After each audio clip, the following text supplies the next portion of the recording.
So this is the outline of the chapter. You can see we have an electric field, and then which is the definition of the electric field, and then you will also learn about how to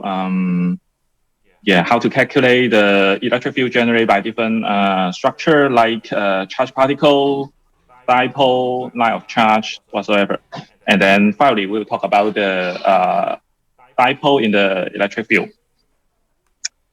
So here, the first question is the electric field. We have two charges, Q1 and Q2.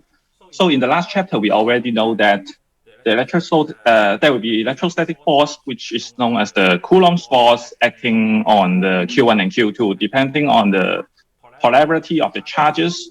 If they are on with the same polarity, then they will attract each other, and then they will repel each other. And if they are in opposite forces, then they will attract each other. But there is another question, like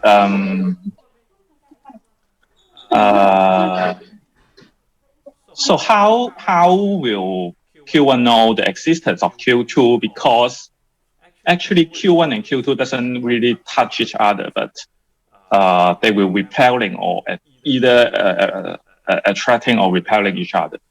So this is the question. Usually we'll consider just say if you touch your classmate or if you touch the desk, just say if you try to push your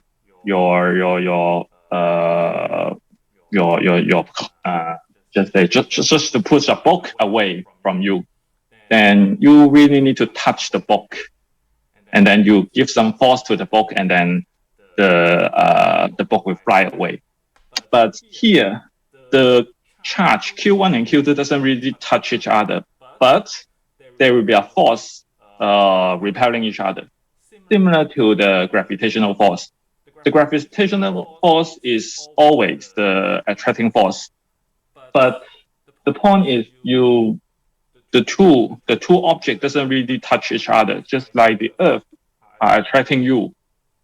For example, if you are on the plane, flying from one place to another, and if you are on the sky, then possibly the Earth doesn't really touching you, but actually there is a force attracting you.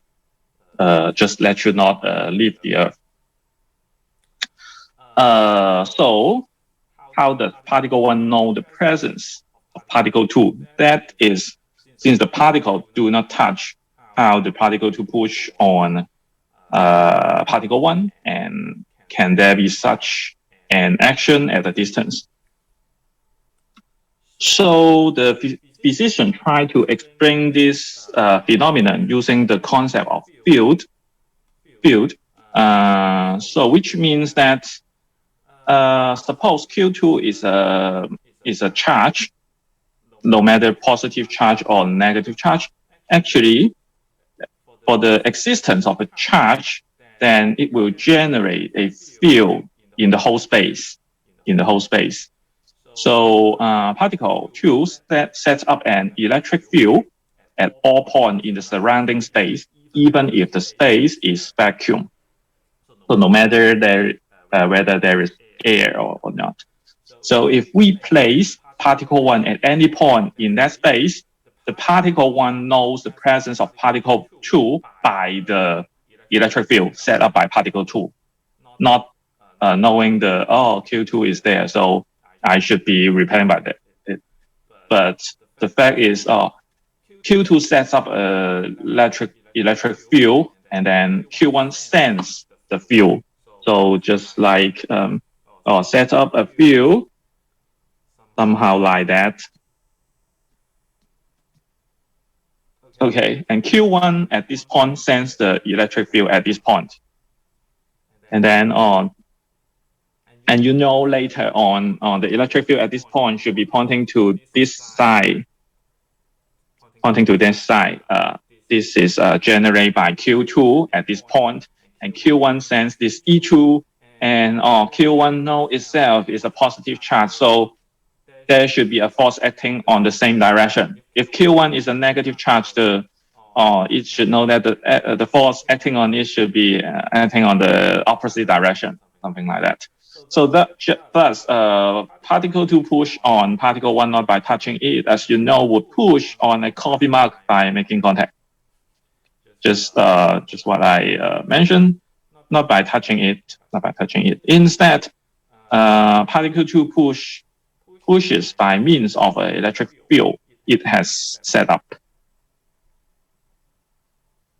Actually, even if we are holding a coffee mug, or even we sit on a desk, the force acting between your body and the chair, or if you're holding the coffee mug, actually the force between you and the object is also the electromagnetic force.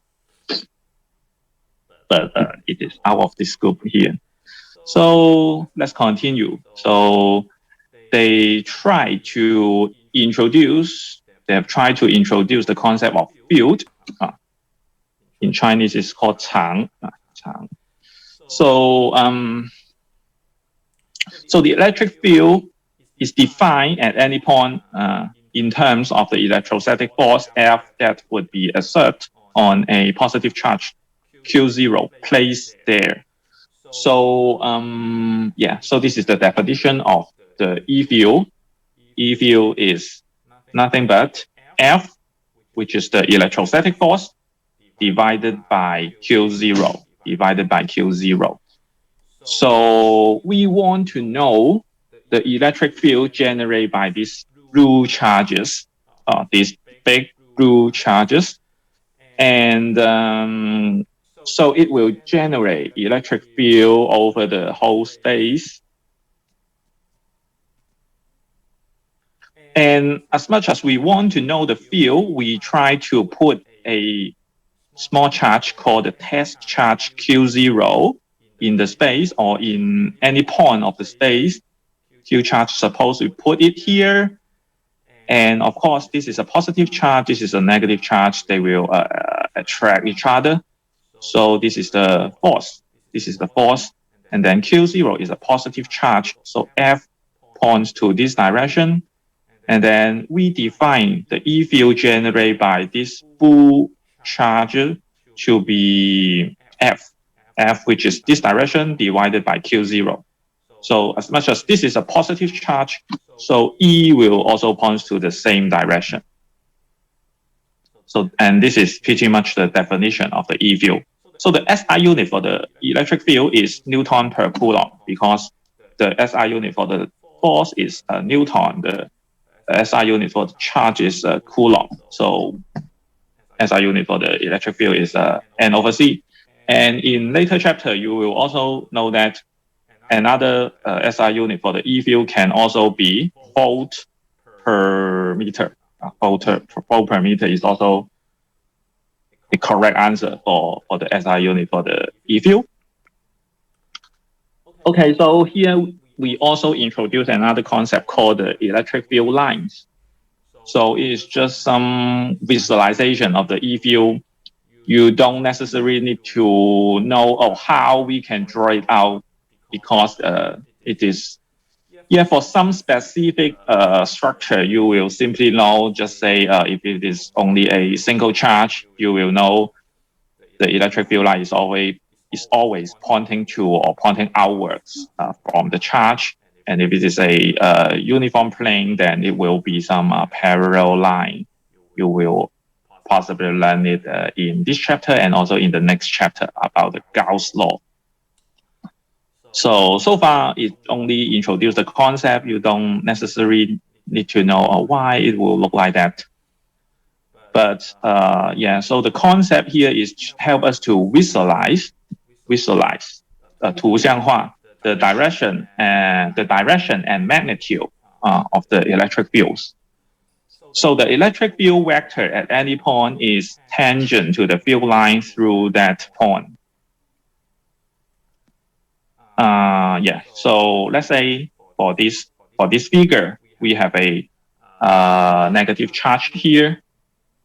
So and you see all the electric field line are pointing inside, pointing towards the negative charge. So actually all the electric field lines are straight lines. So actually the tangent to the electric field line is actually parallel to the electric field line. And maybe for this one, you can see some curvy electric field line. So let's say for this point, this E is the tangent line to this electric field line. And for all the points, it will be that case. So this is the electric field vector at any point is tangent. So the electric field line will simply follow two rules. The first rule is the electric field vector at any point is tangent to the field line through that point. So this is the direction of the electric field line. And the other point, so this is the direction. This is about direction. And then other one is about the magnitude. Okay, so the density of the field line in that region is proportional to the magnitude of the electric field there. So which means that as you can see in this part, you can see the electric field line at this part is denser, 比较密, and then this part. So you can simply know that the electric field at this part closer to the charge will be stronger than the region that is farther away from the charge.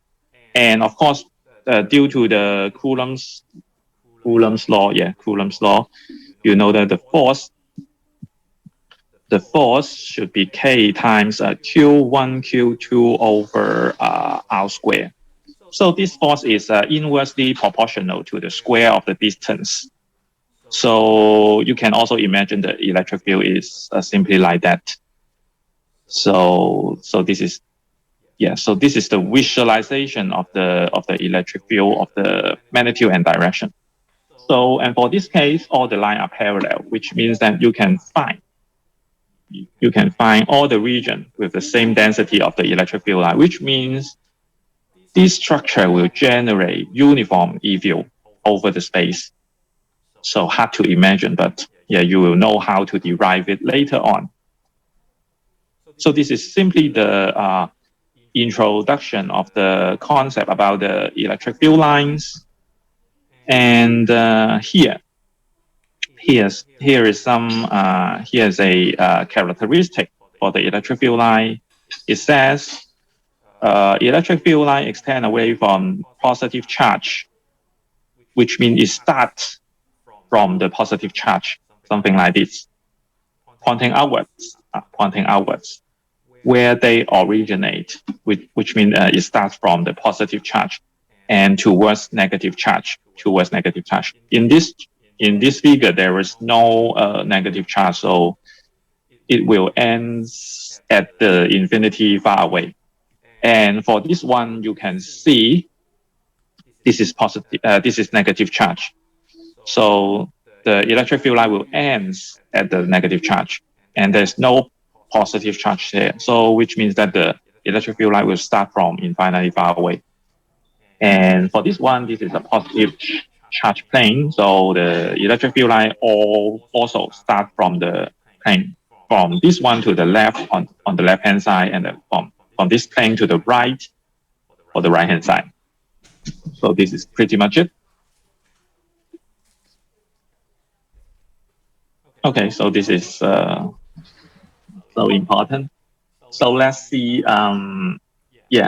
So here we talk about the electric field due to the charged particle. So this is pretty easy, I think. So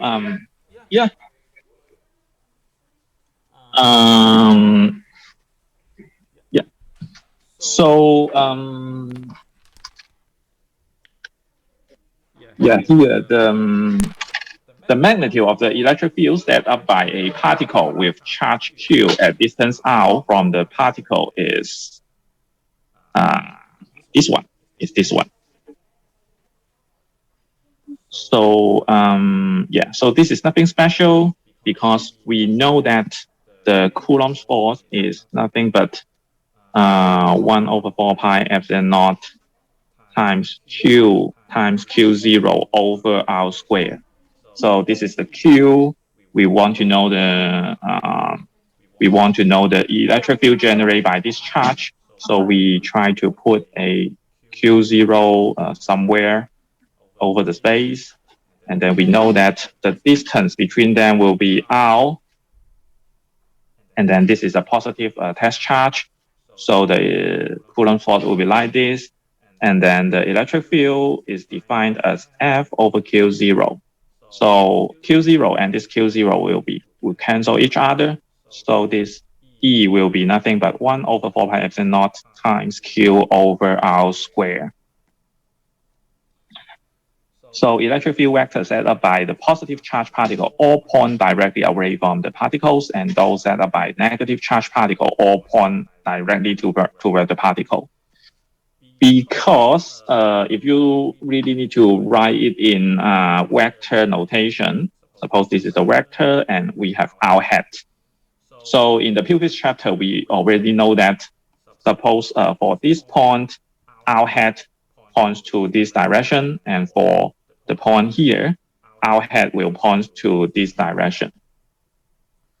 So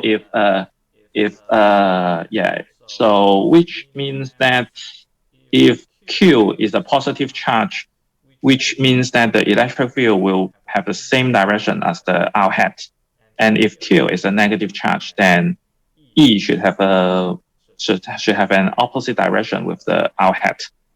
So which is nothing but these two sentences. So if more than one charged particle set up an electric field at a point, then the net electric field is the vector sum of the individual electric field, just like the previous chapter. If we have multiple charges and you need to calculate the Coulomb's force acting on one of the charges, then you need to calculate it one by one and add them in the vector sum, add them in the vector way. So the electric field obeys the superposition principle.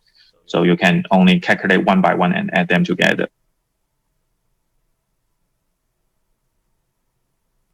Okay.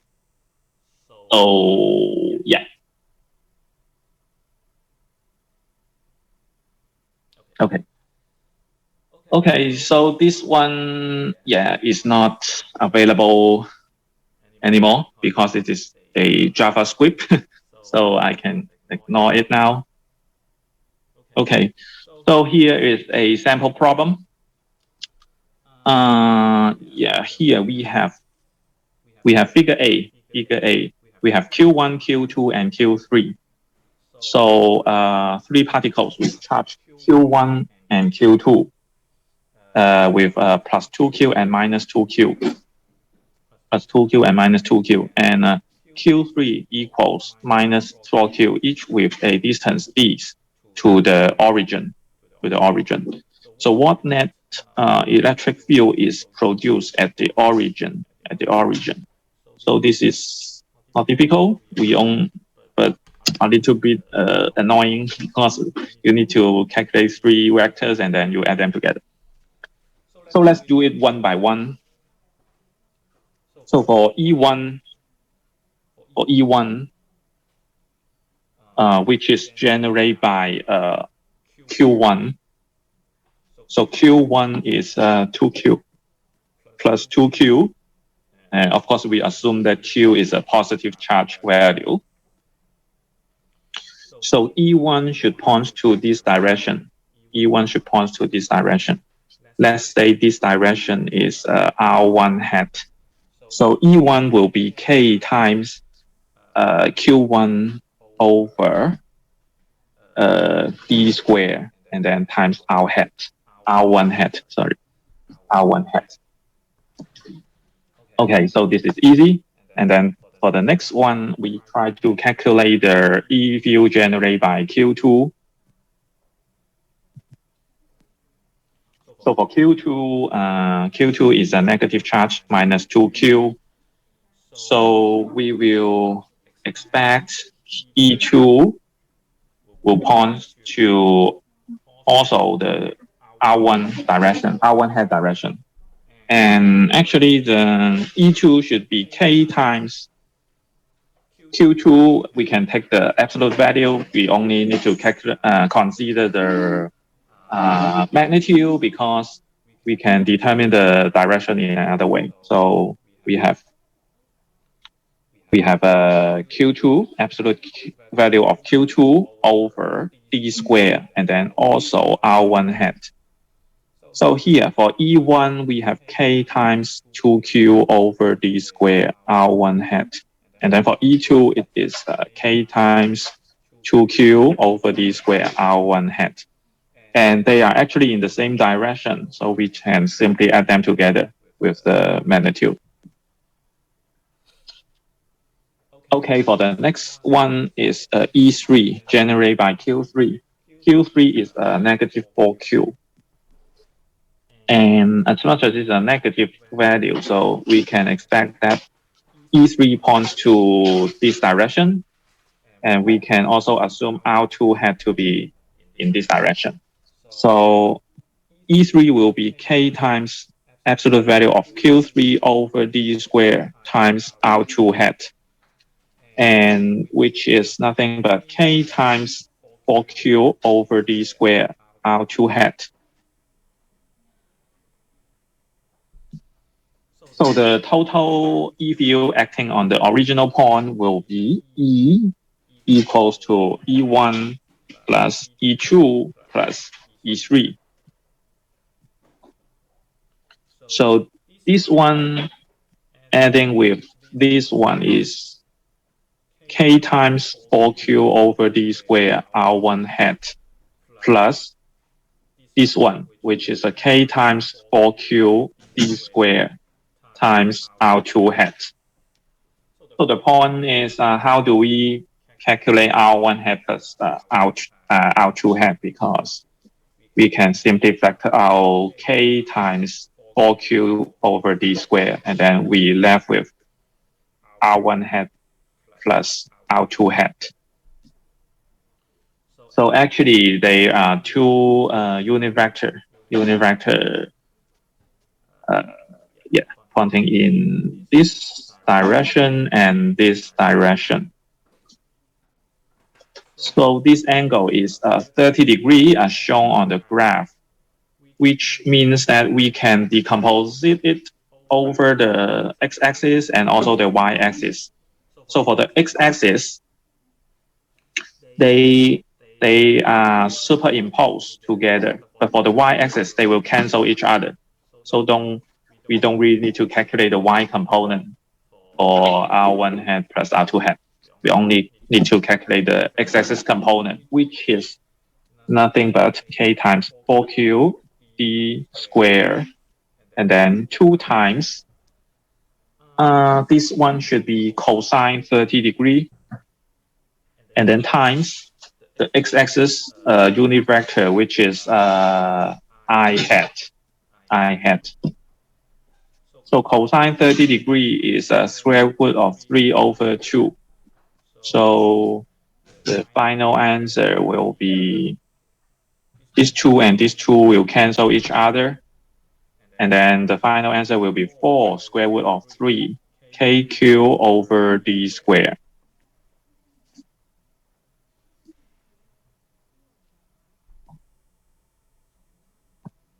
Okay. Okay, so any questions? No questions. Okay, so let's move on. So it will start to become more and more difficult because for chapter 21, it is somehow like high school physics level, and starting from this chapter, it will become more and more difficult, and it will possibly feel very, very difficult for the next chapter, and maybe for this chapter in the later parts of this chapter. So here we will talk about the electric field generated by the dipole. In Chinese, it is called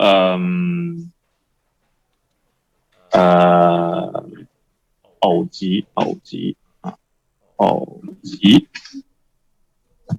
dipole. Di means two, and then pole means pole and pole is G.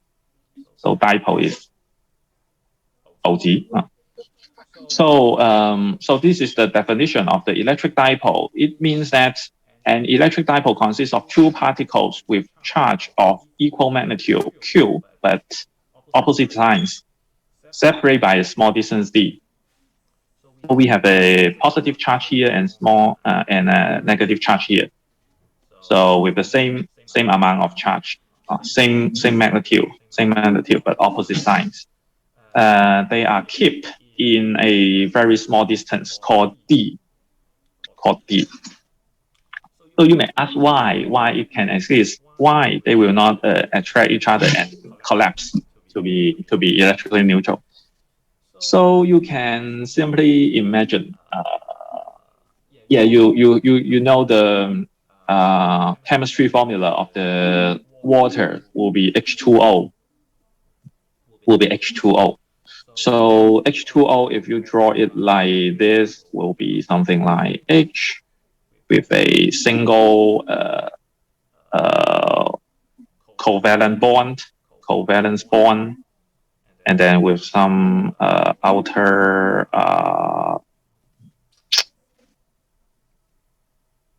electrons, something like that. Yeah, so 1, 2, 3, 4, 5, 6, 7, 8. So the 8 electrons there. So yeah, you can imagine, H is something like H plus, and O should be O2 minus. So it is somehow like there are some negative charge on this side and positive charge on this side. So it is somehow like this is a negative charge and positive charge, something like that. And in the x-axis, the dipole will cancel out each other. So it is somehow like this.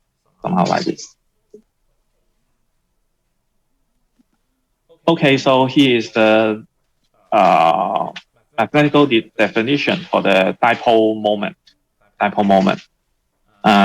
So this is 偶极矩. So in physics 1, you possibly have learned the moment, just like the torque and something like that.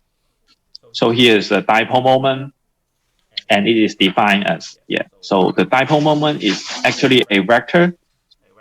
So by defining a vector, we need to define both the magnitude and also the direction. So here, so let's talk about the SI unit first. The SI unit will be nothing but Coulomb times meter, because the SI unit for the charge is Coulomb and the SI unit for the distance is meter. So this is nothing but a C times M. So nothing special. And so the practical, the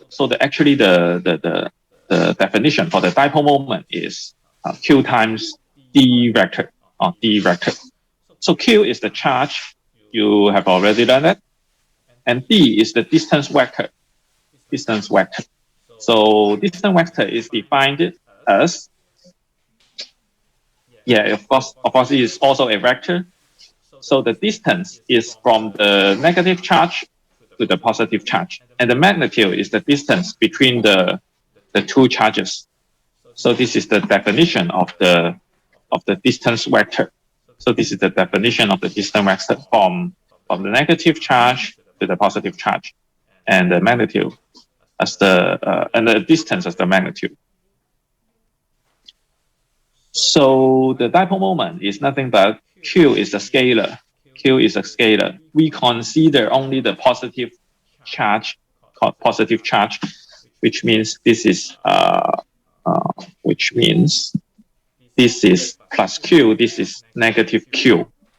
And the dipole moment is nothing but Q times D vector, not 2Q, not 0, not considering both.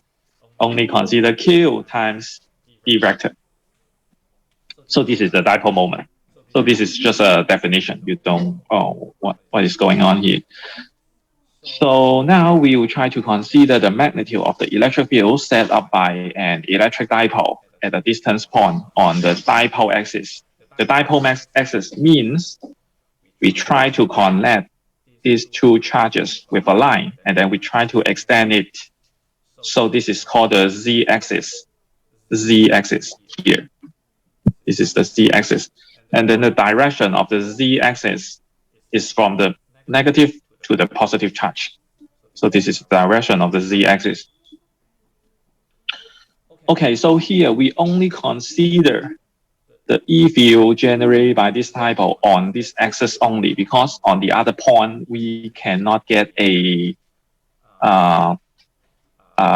elegant expression. So here we only consider the electric field generated by the dipole on this axis.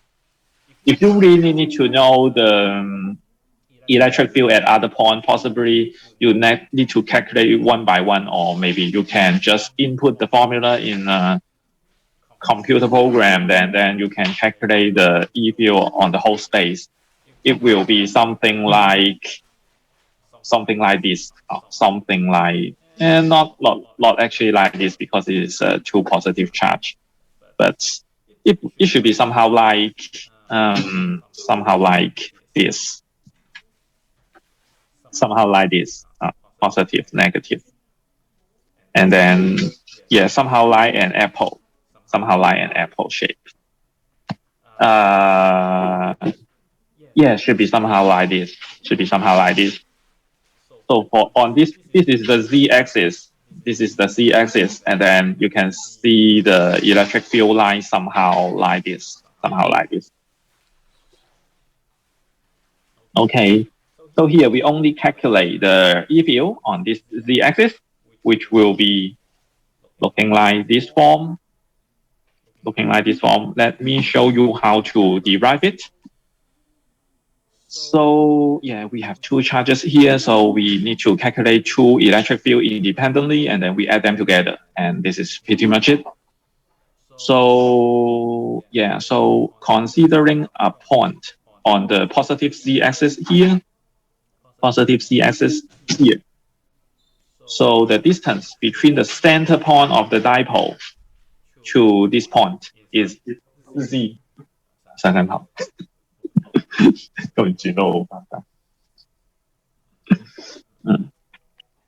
Yeah, so the distance from the center point to this point is p.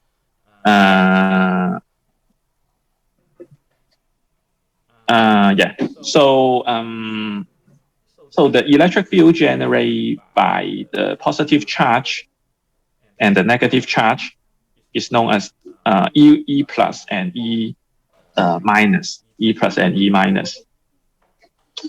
So yeah, so we can consider the distance from the positive charge to point P will be R plus, and the distance from the negative charge to P is R minus, which is only a little bit difference from the Z, little bit difference from the Z.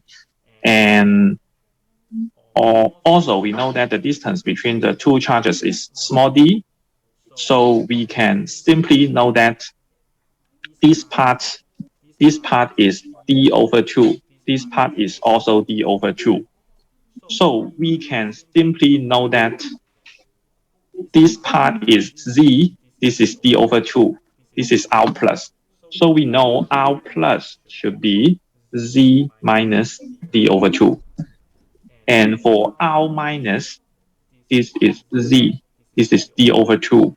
So R minus is z plus d over 2. Okay, so we know the distance between them, and we also know the charge, then we can pretty much calculate the E field. So the E plus is nothing but K times Q over R plus square, and E minus will be K times Q over R minus square. And we know that this is the positive charge. So E plus should point to the upper direction.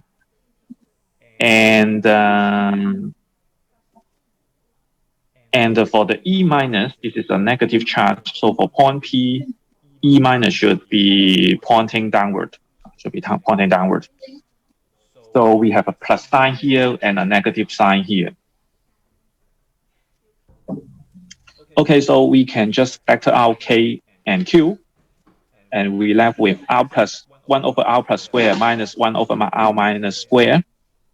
So R plus is this one, so we have 1 over Z minus D over 2 quantity square minus 1 over C plus D over 2 quantity square.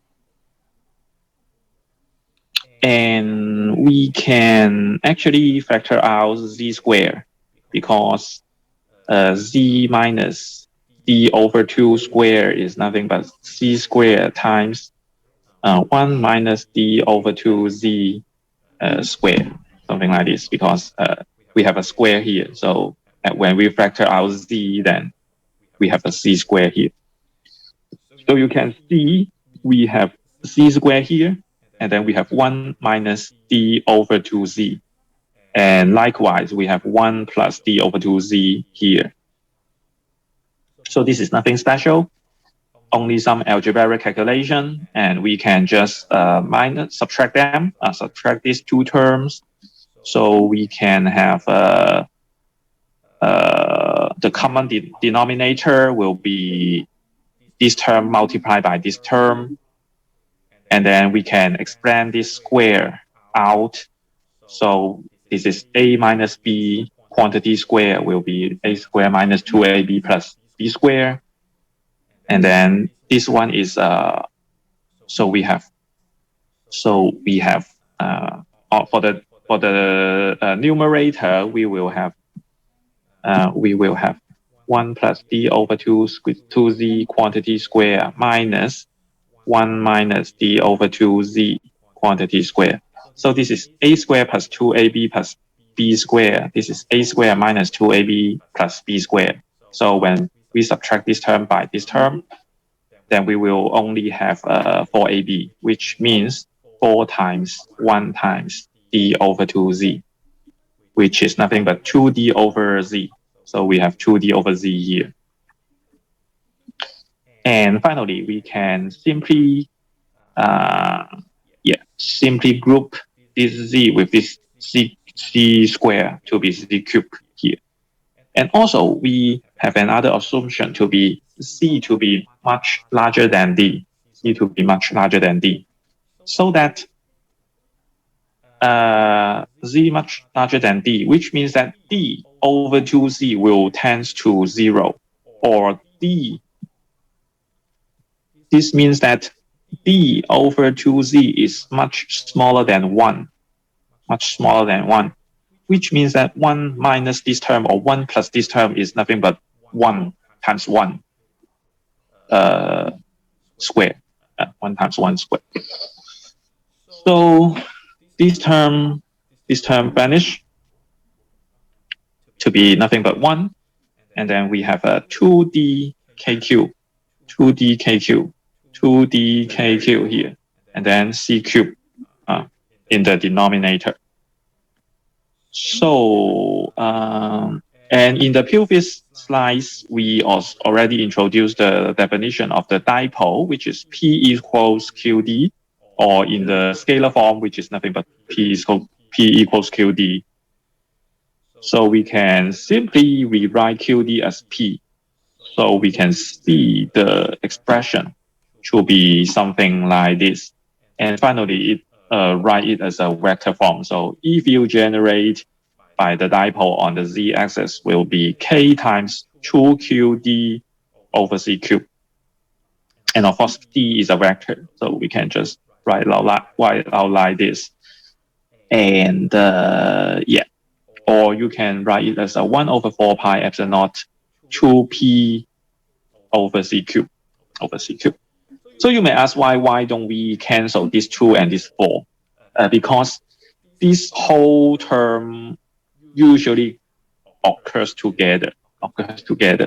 So if we just write it as 1 over 2 pi epsilon naught times, let's say QD over C cube, it is fine. It is not nothing special. But yeah, as much as in the quiz or exam, I will just give you the constant to be 1/4 pi epsilon naught to be 8.99 times 10 to the 9 power with some SI unit. So you may have more chance to accidentally substitute this number to the here only. But if I just give you this one, then you will see that, oh, this is 8.99 times 10 to minus 10 to the 9 power. And then, oh, we have an additional factor of 2 here. So you will have less chance to make mistakes. So I will just let the equation lie this way without the cancellation of the 2 and 4. Okay, so yeah. So far any questions? So far any questions? So it already get a little bit more difficult, but not really, because it only involves some algebraic calculation. So in the coming part, we start to entering something much more difficult. Although you will feel like you just like integrating a constant over a region, but yeah, it just try to let you familiar with the way how we will considering some continuous distribution of charges. Because in the last part, we know that if we have a single charge, we can simply use this formula to calculate the E field over the whole space. And if we have a counterpole charge, just say 2 charge, 3 charge, or even 5 charge or 10 charge, you can just calculate the E field generated by each of the charge one by one, and then you add them together. But for this case, the charge is distributed continuously, which means that you cannot separate, you cannot count, oh, this is one charge, this is another charge. This makes it more difficult. You need to use the integration to calculate the overall, because you cannot just separate, oh, this is one charge, this is another charge. You need to separate this. For example, we consider the electric field due to a line of charge, which is a charge ring here. So we need to separate this whole ring into many small segments, many more segments. And we try to calculate the E field generated by each of the segments, and then we add them together with the integration.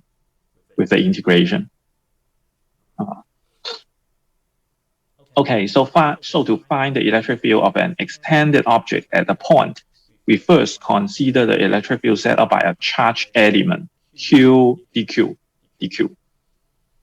So the overall charge on this ring is small q, but for a small part, just say this is ds, is greatly exaggerate, 夸张的. So it just lets you, we need to separate this ring into many small segments. And then let's say each one is ds, and on each ds there are dq charge on it. There is dq charge on it. So we first consider electric field set up by a charge element dq. So on it we can see dq on it. And where is the element is small enough for us to apply the equation. So which means as it is small enough, then we can consider it is a single charge, and we can apply the formula we just learned. Okay, so then we can sum via integration components of the electric field dE from order, which means that for this part ds, it has dq on it, and we can calculate the dE generated by this dq. So this is dE, and we add all the dE together over the whole ring, and finally we will get the overall E generated by the whole ring. So a ring of uniform positive charge, a differential element of charge occupies a length ds, greatly exaggerate, as I mentioned. This element sets up an electric field at dE at point P. So we also just calculate the E field over this z-axis. This z-axis is defined by, this one is the center point of this ring, and this axis is perpendicular to this plane, and over the center of the ring. Okay, so here, so the first step is canceling components. So we consider we have ds here generate dE, and if we really need to add all the dE together, all of the dE will be in the in different direction. So it is hard to add them together. Of course, you still can do it if you are really good at calculus. But in order to make life easy, we try to do some simplification first. So we consider the charge element on the opposite side of the ring. Just say here we have ds, and this is a circle, so you can always find the symmetric part to it, which is this one. We can call it like ds prime. So for this ds, we can find the symmetric part at this side. And maybe for this ds, if this is the ds, you can also find the symmetric part ds prime here. So for the whole circle, it is totally symmetric over the center point. So you can always find the symmetric part.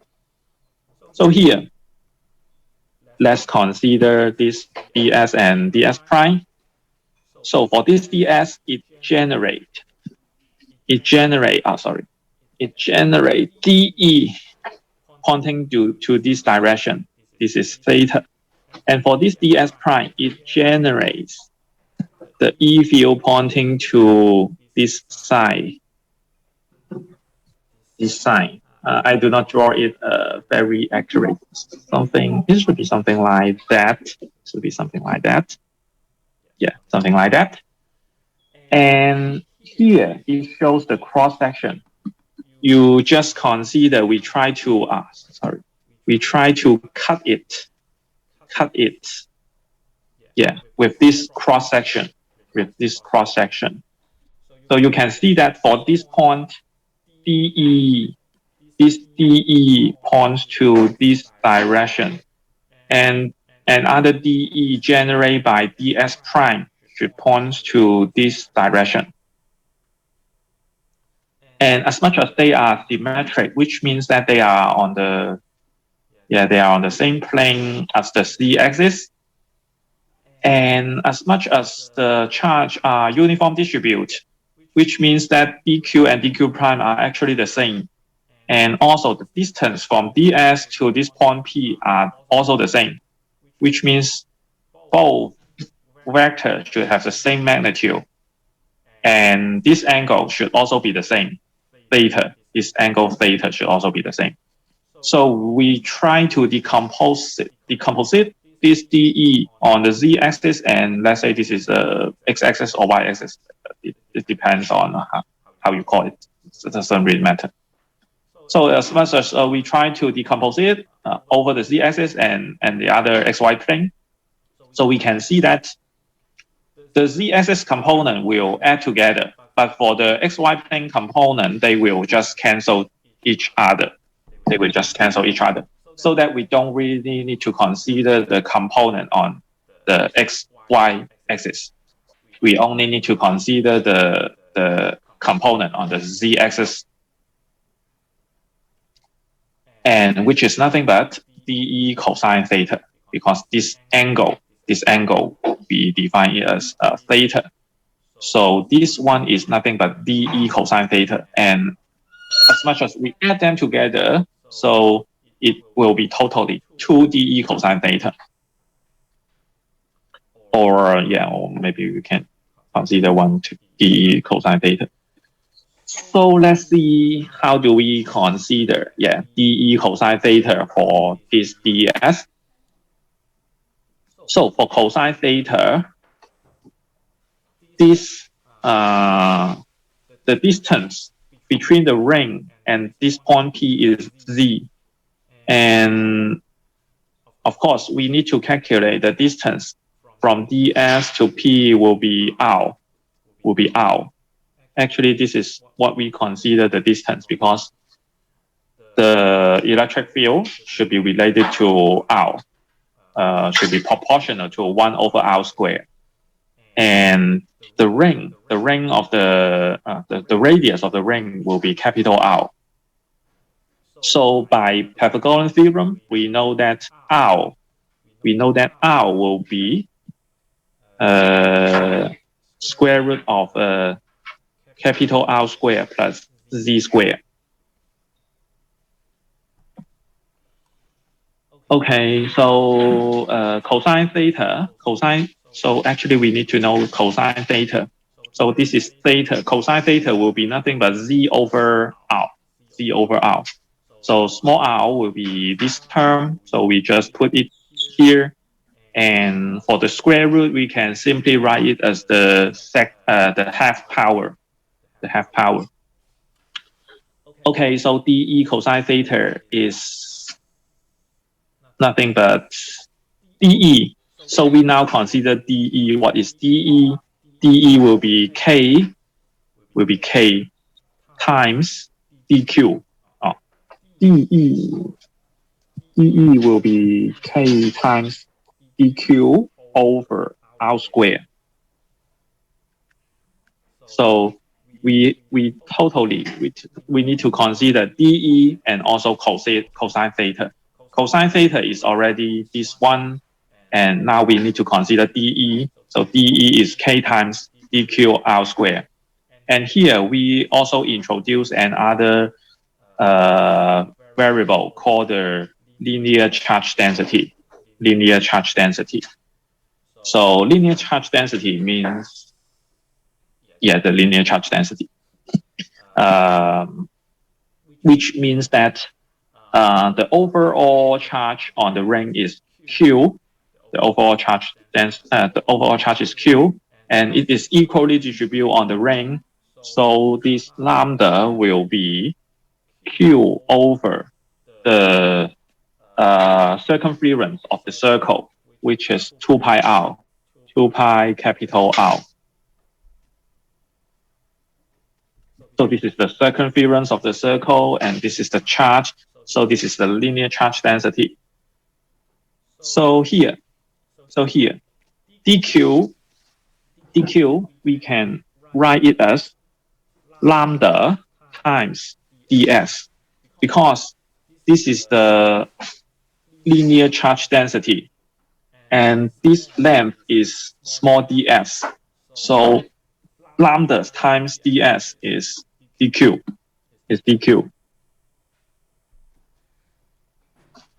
So here we write it as 1 over 4 pi epsilon naught, which is k, and then dq is lambda ds over r squared. And then cosine theta is actually this term, so we plug it here. So this whole term is dE cosine theta, is this big term. And we also know that R square is actually this one. So totally, we have 1 over 4 pi epsilon naught here, and then lambda ds, z here.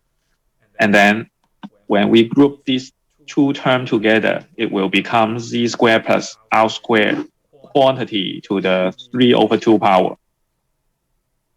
So dE cosine theta will become this way. Okay, so we pretty much finished the most difficult part of this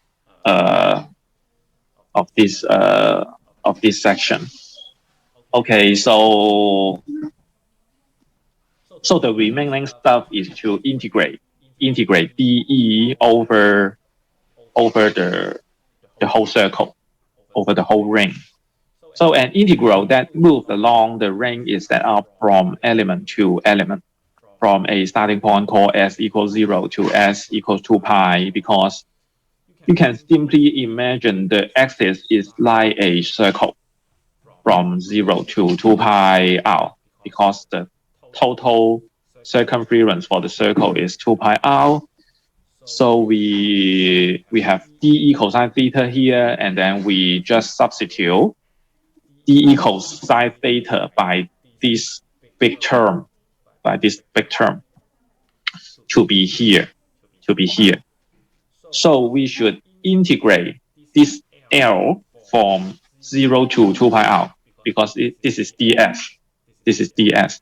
S is from 0 to 2 pi r, so it's the whole circle. So we just have the lower and upper bound to be 0 to 2 pi r. Okay, so we find that this integration is really, really easy, because this whole term does not relate to s. It's just like integrating a constant, which is really fun. Which just like when you learn the calculus, just say we have integrating 3 from 0 to 4 dx, which is nothing but 4 times 3, which is 12, something like this. So as much as we know this term is a constant, and we integrate ds, which is something like this term times 2 pi r, and that's it. So we have this term to be here, and then 2 pi r here. Yeah, so this is nothing but a multiplication, not a really complicated integration. So finally, we know that lambda equals q over 2 pi r, which means that q equals lambda 2 pi r. Because lambda is just a variable that we assume we will like to express the final answer by q rather than lambda. So we find that 2 pi r lambda here, and 2 pi r lambda will be q. So we just replace these blue terms to be q, like this. So the final answer for the charge ring is nothing but this one. Okay, so over the z-axis, perpendicular to the ring's surface, and so here we also assume that z is much larger than capital R. Z is much larger than capital R for the far field assumption. Far field 远长 far field assumption, we assume that z is much larger than capital R. So if z is much larger than capital R, which means that z squared is much larger than capital R squared. So this term we can just ignore R squared here. So finally, we have z squared to the 3 over 2 power, which is a c cube, and this z will cancel one of the order. So it remains 1 over 4 pi epsilon naught times q over z squared. So it is somehow like the sphere theorem in chapter 21. So if you consider a point far away enough, then when you calculate the E field generated by this ring, which is nothing but 1 over 4 pi epsilon naught q over z squared, which is somehow like all the charge is distributed at this point, is distributed at the center point. If you consider all the charge q is distributed here, and then the distance z, and then considering point p here, so the the E generated by this charge Q will be nothing but this one. So, which means that if we have this far field assumption, then the E field generated by this ring will be nothing but all the charge are distributed at the center of the ring. And yeah, so this is the derivation of the electric field.